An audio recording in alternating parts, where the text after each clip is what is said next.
Hello everyone and welcome to reImagined. My name is Adam Odell. I'm a composer, pianist, teacher, writer, and comedian. And today we're going to be reimagining Steve Reich's minimalist masterpiece, clapping music.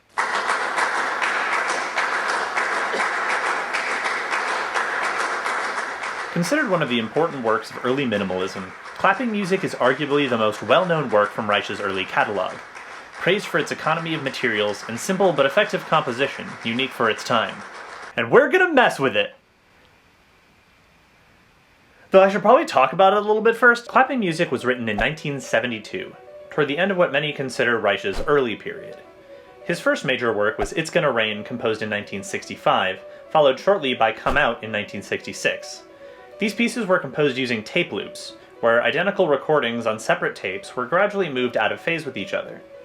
He transferred this idea to acoustic instruments with his 1967 work Piano Phase, where two performers would play the same motive, and one would remain constant while the other played slightly faster until they lined up 1/8 note apart, then 2/8 notes apart, and so on until they phased back into unison. Clapping music is slightly different.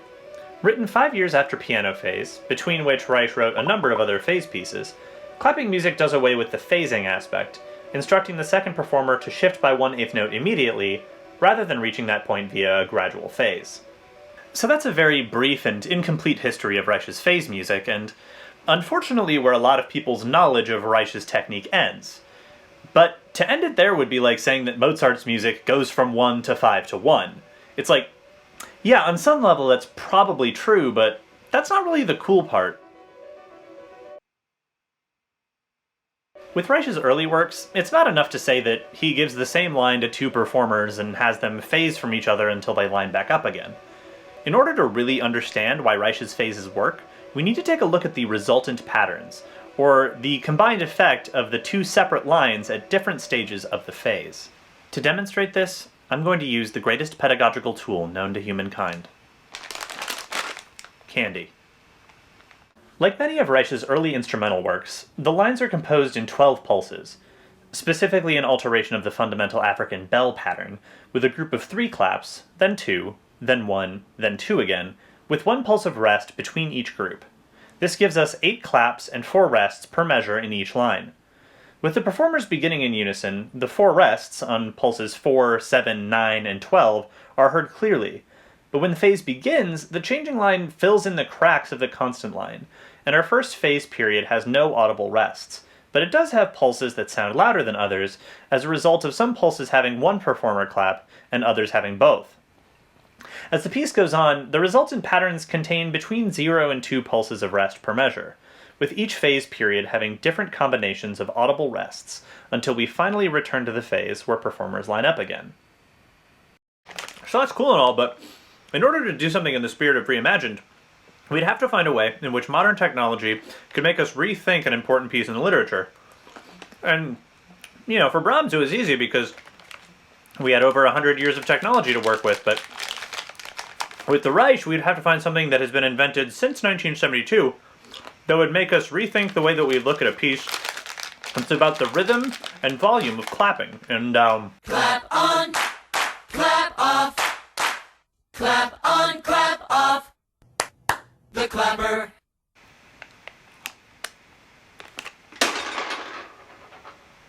Okay, so to pull this off, I enlisted the help of my friend.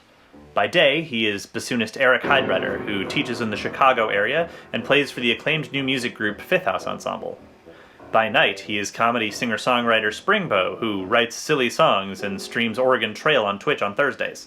Fly on the wall, after all that you've seen, I bet that you still wish you were a human in a boat. For those of you who are unfamiliar with the clapper, let's take a quick moment to unbox it, so you know what we're working with. Alright, hello everyone and welcome to the unboxing portion of this video. Today's product is going to be the clapper. It's an interesting little device, and fun fact, this is the first one that's been purchased since the 1980s. Looking at the box immediately, it's an incredibly helpful box. It has a picture of hands, in case you don't know what hands look like. And then it's got a picture of a lamp and a Christmas tree, which are both things that could have electronics on them, which is of course the purpose of the clapper. So immediately, the packaging makes a lot of sense. It's really nice. It's got you know, that really nice sans serif font and a combination of blue and white and, you know, clip art shadowing, which, you know, really makes it look like they haven't changed anything since the 1980s. It's just it's a really nice little box, and I'm excited to see what's inside. All right, so first things first, I have I don't know if you can see it. I guess, yeah, you can kind of see it from the reflection, but it's got a little bit of plastic on the outside just to keep the clapper fresh. So you're gonna have to just cut that open really quick. So you can use really anything you have laying around the house, just to, you know, cut through the plastic here. So I'm just gonna do that real quick. Great. And then once you've got that opened up, you can just take off the plastic. And yeah, and so let's see. Is it on this top here? Oh, no. Okay, so they've got little pull-out things on the side, so that's really helpful. So you can just kind of open it up from the side here, pull it out. That's nice. And then yeah, once you pull it out, the parts that you have here, it's relatively a simple setup. So you just pull it out from the plastic, and you have you know, the plug. And so they have 2 plugs right here in the front, and then on the back you have where you plug it into the wall, and then from here you just have some plastic, and you can just sort of set that to the side, and then yeah, you have your clapper.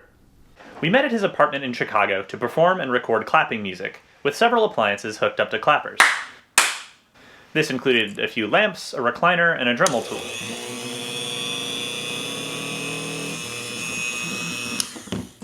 We also had a vacuum, but one of the resistors exploded, so that's probably the problem. The combination of clapping music and clappers actually works really well for a couple of reasons. The first is that the clapper can be calibrated to respond to either 2 or 3 claps. That's great for the Reich piece because it has a lot of combinations of 2 and 3 claps, both within the individual lines and with the composite rhythms. It's also nice because clapping music creates the illusion of louder and softer claps when claps are being performed by both performers as opposed to just one of them. This works really well with the clapper because it's actually pretty sensitive to sound, and we found that if you take the clappers and space them out in different parts of the room and calibrate them differently, you can actually get them to respond at different times. That said, for our purposes, the clapper does have its set of drawbacks. It's almost as if the designers weren't thinking about classical music posting YouTubers when they were designing it. For starters, we couldn't perform the piece at tempo because the clappers will reset if they hear more than the calibrated number of claps within a certain time frame.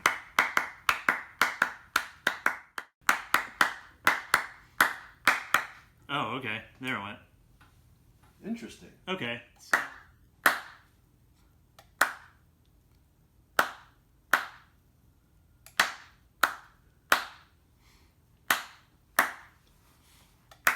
We also had our share of difficulties with things that weren't the clapper. For every room that is properly set up for your shoot, there's always going to be a room next to it that is 100% breaking fire code. Okay. No, now... Oh, Goodbye, Delina.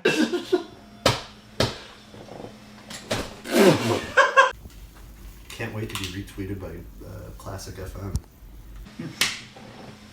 Oh, no. Oh, no. Oh, no. Maybe I shouldn't be doing this while it's still plugged into something. Wait! There's a couch in front of the door. But difficulties and limitations aside, we had a lot of fun with this recording, and we hope that you enjoy our reimagined version of Steve Reich's clapping music.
All right, so yeah, that went pretty well, I thought. How do you think things went, Stormtrooper? Drop the weapons, now! He means our hands. Oh. Art is a weapon. Hey everyone, thank you so much for watching the video. If you did enjoy it, please consider leaving it a like. It really does help me out and lets me know that you're enjoying the content. And if you haven't already, please consider subscribing and hitting the bell notification icon so that you get notified when my videos go live. A big thank you to all of my patrons over at Patreon, because without them I would not be able to do what I do. And so if you'd like to consider donating to the channel as well, you can find links in the description to my Patreon page and my Teespring store, and you'll also find links to everything relevant to the video that you watched today, as well as links to go listen to some of my music. Anyways, thank you guys so much, and I hope that you have a good day, and catch you next time. Move out! Let's go!